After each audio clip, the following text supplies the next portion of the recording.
Hey, sweet friends. We're back to Gooseberry Park. Hey. All right, let's see where we are. Very big risk. So this is where, do you remember that we left off after the ice storm where I think Stumpy's tree with her babies inside has maybe fallen over from the ice storm? I think that's what has happened. So let's see if that is true. All right, chapter 8, the very big risk. When evening descended and the ice storm had stopped, the professor still slept while Kona kept vigil at the window, trembling as giant pines bent their icy heads to the ground and jumping at the sharp sounds of thick bark breaking. All of the lights in the neighborhood were out.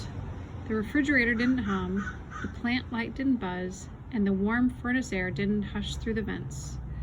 Professor Albert's fireplace and the gas post lamp in the front yard were the only sources of light, and they cast a funereal glow upon the house and its occupants, stranded like polar bears on an Arctic floe. "What are we going to do, Gwendolyn?" Kona asked, her big head casting a giant shadow over her bowl. "Stumpy is in serious trouble." "Yes," Gwendolyn answered, nodding. "It's serious, very serious. Even if her tree is still standing, she will be trapped in her nest. And the ice? The babies." "I have to help her," Kona said, pacing in circles around the living room. "Kona, dear, what can you do? She is at the top of a tall tree. There would be no way of reaching her. And the journey to the park, treacherous, very treacherous indeed. The ice is difficult, nearly impossible to cross, as poor Professor Albert demonstrated earlier. Trees are coming down, heavy branches dropping from great heights. Kona, you would be taking a very big risk. And perhaps for naught. She is over 100 feet in the air." "What if she isn't, Gwendolyn?" Kona stopped pacing and looked at the crab. "What if her tree is one of those that came down?" Gwendolyn shook her head sadly.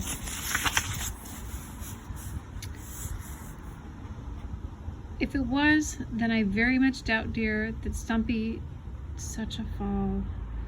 The old crab looked at the dog and spoke gently. "Her chance of surviving seems very unlikely."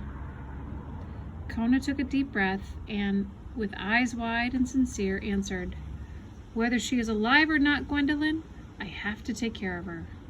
The crab sighed. "Well, my dear, I expect you do.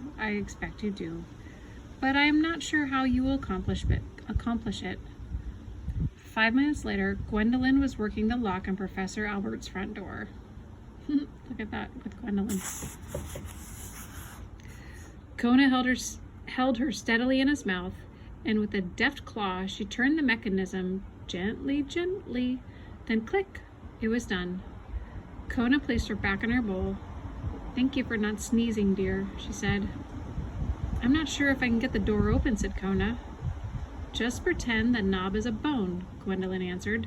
"I have every confidence you will do it." And the dog did. After only a minute or so of vigorous gnawing and biting, the door popped open. Kona looked back at his good friend staring anxiously through the glass, at Professor Albert snoring peacefully on the sofa, at his own warm bed in the corner, and the inviting flames of the fireplace. "I'll be back soon, Gwendolyn," he said. "Of course you will," said the crab. "Take good care, dear." She did not want Kona to know how worried she was. When Kona went out the front door, he didn't close it all the way behind him.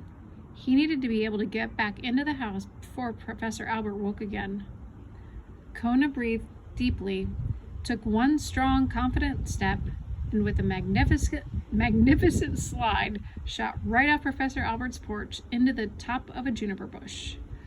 Sprawled there, he groaned and looked out at the several blocks he would have to cross to reach Gooseberry Park.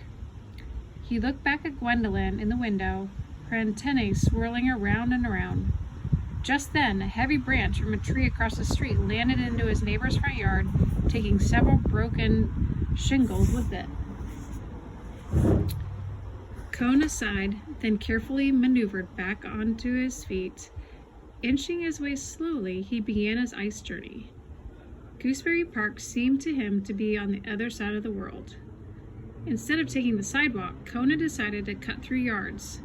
It would save time, and there would be more things to hold on to. He crossed one yard by hanging onto a hemlock hedge. A second yard had a rail fence he steadied himself against, and another, a long concrete planter, kept him on his feet. Some yards had nothing at all to hold on to except the occasional ice-covered bush. In these yards, Kona danced, skated, skied, and rolled. He fell again and again, and once he struck his nose so hard that it bled. Kona saw not one sign of life along the way, save for a large yellow tomcat who tried to impress him by strolling easily across the icy top of an Oldsmobile. Kona gave him a sour look and went on. The dog's body was bruised and his spirits had taken a beating as well, but he was determined. He knew where to find Stumpy's tree, and he was bound to make it there. Something inside was telling him to do this. His teeth ached from holding on to every solid object he could grasp, and his tongue was numb with cold. But something called to him, and no matter the price, he would answer.